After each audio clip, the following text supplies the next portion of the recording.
left now. Those locomotives were built in 1925 by the Baldwin Locomotive Works. We have 4 engines of that class right now running. Our oldest engine was built back in 1903.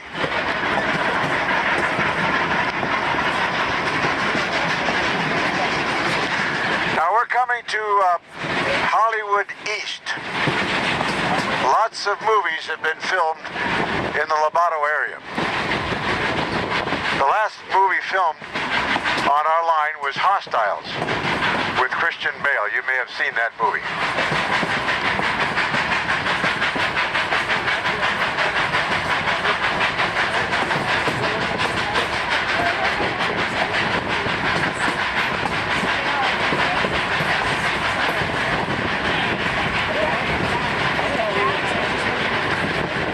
Up ahead, you're going to see off to the right a fake water tank built back in 1970 for a Gregory Peck movie called Shootout. Last used for Indiana Jones and the Last Crusade. You may have remembered young Indy swinging off the spout. Coming up on our right.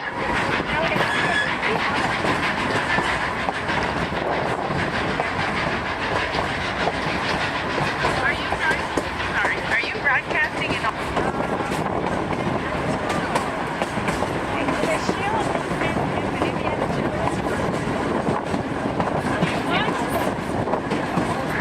We're coming to an 1883 trestle, Lobato Trestle. It's about 300 feet long, made of iron and steel, 100 feet straight down to the river, to the creek. Since we're double-headed, 2 engines, a helper and the road engine, we're going to stop here, break off the helper, and the helper is going to go across the trestle, and then wait for us, and then we'll go across and hook back up to the helper. It's a standing rule. We don't have 2 engines on that trestle at one time. Well, we like the trestle to be, upright. Yeah.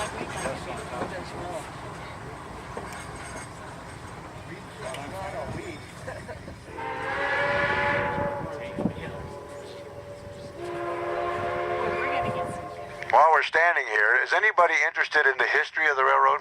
How many people would like to know? It has to be unanimous or we're not going to do this.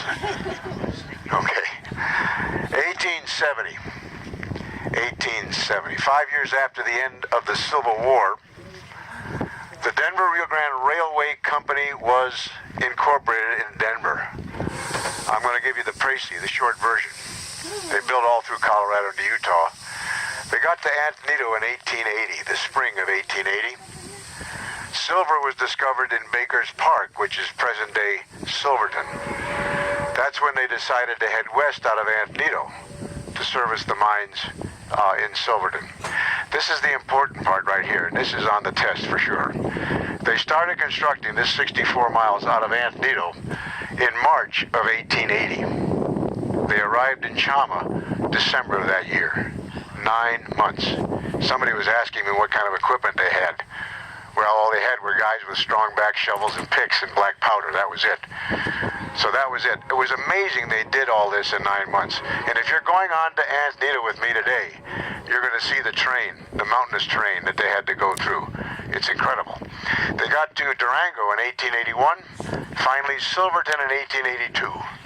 And the line ran continuously as a narrow gauge line up until the end of the 1960s. That's when the Rio Grande wanted to remove the narrow gauge line between Alamosa and Durango. But they wanted to continue running between Durango and Silverton. Why? Why do you think that was? The tourists had found it right there making money. A couple of us got together at the end of the 1960s. We formed 2 groups. We raised money. And we finally got the attention of the states of Colorado and New Mexico to buy this 64 miles in 1970. They bought it for $550,000, lock, stock, and barrel. And it's been running as the Cumbres Toltec Scenic Railroad ever since. Any questions? I see nobody's taking notes here. This is a tough test coming up. Yeah. No, but we appreciate it.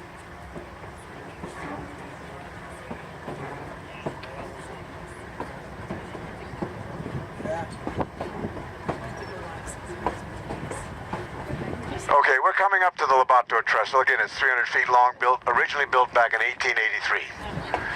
When they first came through here, it was a wooden trestle, but wooden trestles had a tendency to burn down. So they converted to the iron and steel trestle that you see today.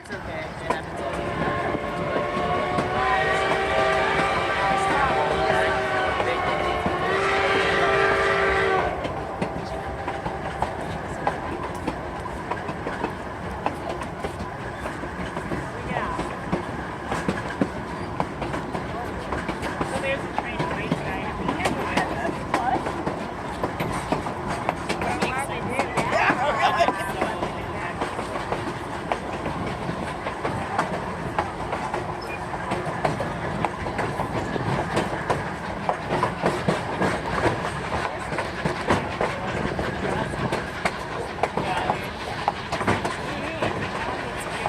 John, you need to be over here.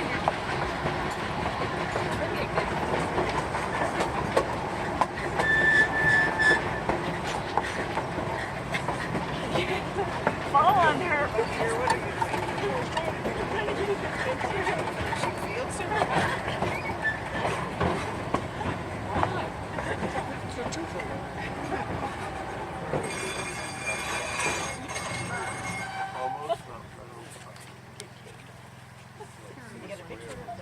No, I don't.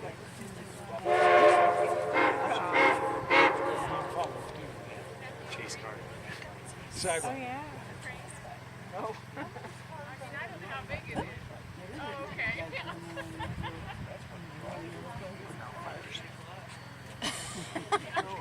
Is that what they're doing? That's the chaser that puts out the fires that we. If you look behind us, you're going to see a couple of motor cars. We're going to have very dry conditions all year this year. And this engine and both engines will start fires. No question about it. We put them out. We have a very proud history as a railroad since 1970. We've never started an uncontrolled fire. All the fires we start, we put out. And the fire service loves us for that. The Forest Service loves us for that.